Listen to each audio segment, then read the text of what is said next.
sinuspende ng Office of the Ombudsman sina Marikina City Mayor Marcy Teodoro, Vice Mayor Marion Adres at 10 pang opisyal ng lungsod dahil sa maanumalyang transaksyon naman noong panahon ng COVID-19 pandemic.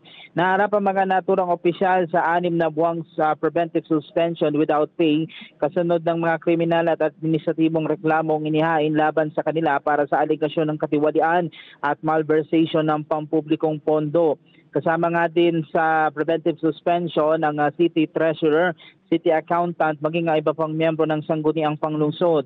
Natugat ang suspension sa reklamo na dahil daw sa hindi tamang paggamit umano ng PhilHealth funds para sa non-health purposes, kabilang dyan ang IT equipment, infrastructure repair, donations at general supplies.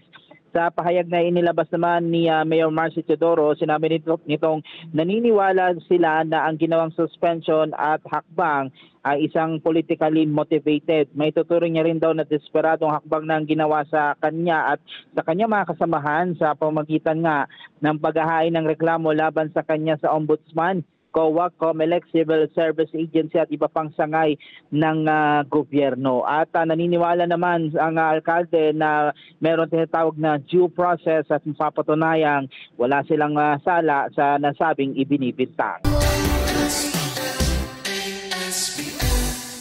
Let's get together, Sunnet 25, Sunnet 25.